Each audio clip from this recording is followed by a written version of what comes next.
Right, Colm, Australian Open. Yeah. It's been the most weather-affected sporting event, I think, in recent memory. What's the current state of play here? It's the extremes of both. Obviously, that the issue that went way beyond tennis, and obviously a global issue at the start of the month with the bushfires. And then this week, it's just been torrential rain in Melbourne, which is not usual, obviously, for this time of year. So on Monday, I was saying there to Kieran before we started, like, Monday's rain on the outside courts just destroyed the run of play. And it's so much so that on Tuesday there was 96 games scheduled, which 88 were complete. And again, the rain is bad again today. But it's not just your typical heavy downpour. It's described as like brown rain, like muddy rain, really. So it's hugely impacting on the players. First of all, ability to actually play the match, and then secondly, their ability to play well in the match or play to their optimum level. Add to that, there's also a lot of wind. So it's hugely affecting it. So this has just been all about the weather so far. And we're on, what are we now, day 4 with the play going as we speak, and it's been massively impacted. Having said that, all the elite level players, they're fine because they're on one of the 3 show courts. Okay. It's the outside courts that are getting impacted because the show courts, they have the retractable roof, which actually closes much, much faster than the one at Wimbledon, say. So they can close that during the match. Right. At the Rod Laver Arena, did it for Serena Williams' match, they actually closed it during it. Okay.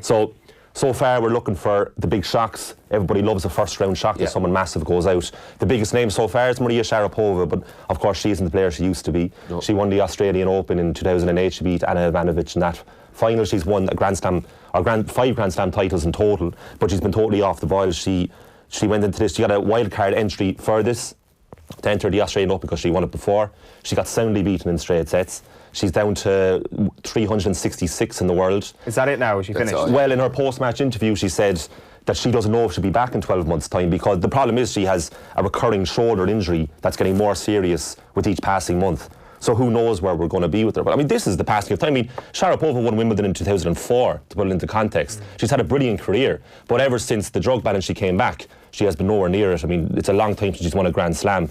So when you heard that she went out, there was surprise that the name Sharapova was eliminated, but to do with form, there's no shock at all. The shoulder as well, like for tennis, obviously it's...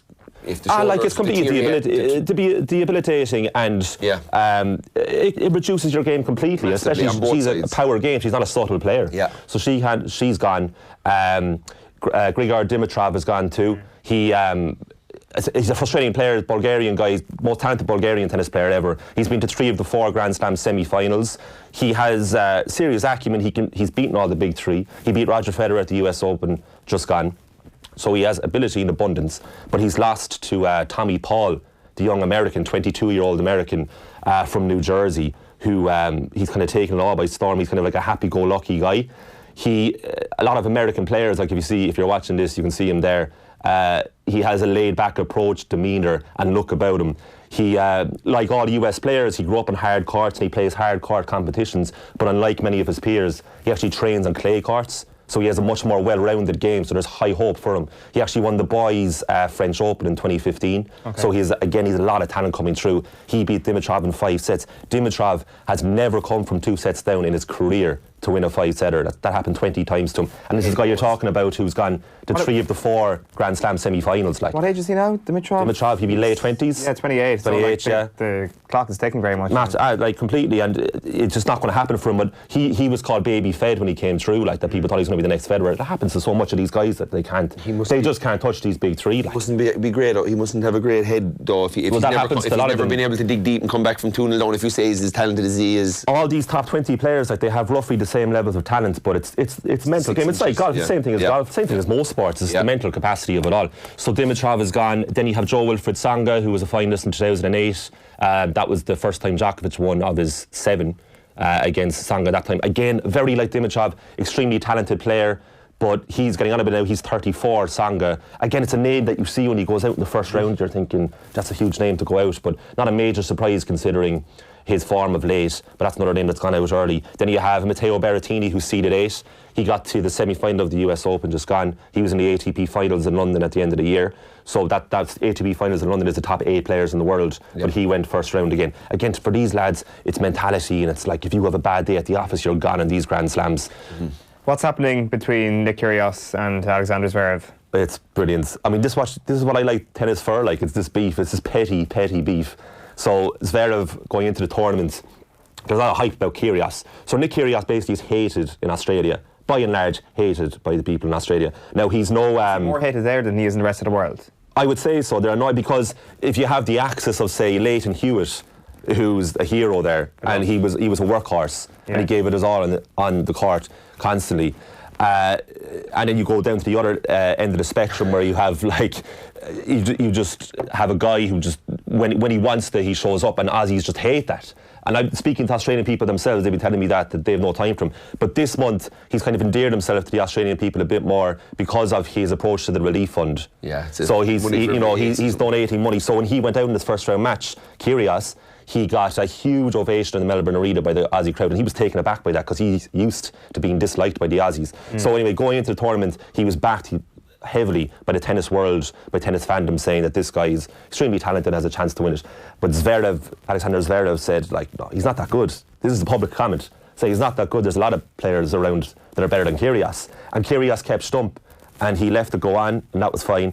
And in Zverev's first round match, he tried a tweener, which is a shot between the legs when you're running back to the back of the court. And he tried to do kind of a rescue shot through your legs. It's quite fancy. And he missed the ball completely. So Kyrgios tweeted saying, if you're going to have a go at people, make sure you get your tweeners right.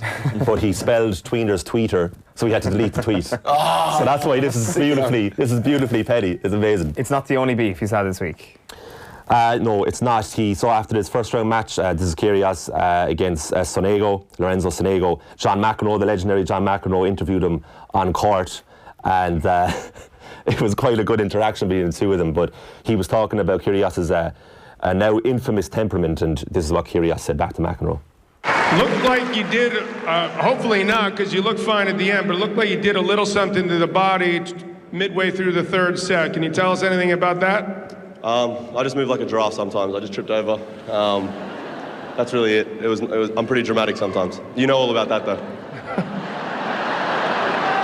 What do you mean, man? That's Nick Kyrgios and John McEnroe. The women's side, what's been happening? Naomi Osaka, the defending champion, the last woman to actually win a back-to-back Grand Slam in the 2017, start of 2018. She's safely through to the third round where she'll play Coco Gauff. So that's going to be the tie of the match, or tie of the tournament so far. So in her post-match on-court interview, Osaka, the interviewer made a big faux pas by telling her that if she wins the tournament, something very good is going to happen to her, but in fact it's not, and this is what happened. A lot looming this year. If you get through, there's the potential of being world number one. There's the Olympics coming in Tokyo as well. There's a lot looming for you this year. Wait, get through where to be number one? All the way through to the final, if you defend your title. Oh, really? No, I'm sorry, because I thought Ash was like 2,000 points ahead of me, and I have to defend this. I'm like, yo, I'm going to drop out of the top 10 for real. Okay, that's good news for me, I guess. Well, it is good news, and you've started in good style. Well done through to the third round. Oh, thanks. And also, just thank you guys for coming out, and I hope you guys like the tennis that's coming after my match, because it wasn't that pretty this time. And also, I know there's a person in the 9th row named Marcus, who I stalk your Twitter, and I see your tweets, so shout out, thanks for coming, see you. Who is Marcus? Marcus is this super fan who literally all his Twitter page is just to do with Naomi Osaka. So anything to do with Osaka, like it's the cover photo on his Twitter as well. And he just retweets Osaka content and just tweets about Osaka. So I thought it was like a celebrity that Osaka likes. But it turns out that this guy's a stalker. Right, okay. And Osaka's acknowledging her stalker and thanking him for stalking. Well, I guess that's a very... She actually said that she stalks him as well. Like, I thought it was the other way around. Who's I looked it up. Good stuff, Colm. Now, very quickly, who's going to win the women's side of things? Serena's going to win, and she's going to equal Margaret Court's 24th Grand Slam record. Put him in with John's tips here. Hold on a minute. Who did you say? Virtual insanity. Serena Williams. I'm not sure if she's an underdog. Not sure if you heard of her. Home favourite Ash Barty was world number one. You never know. Yeah, you never know.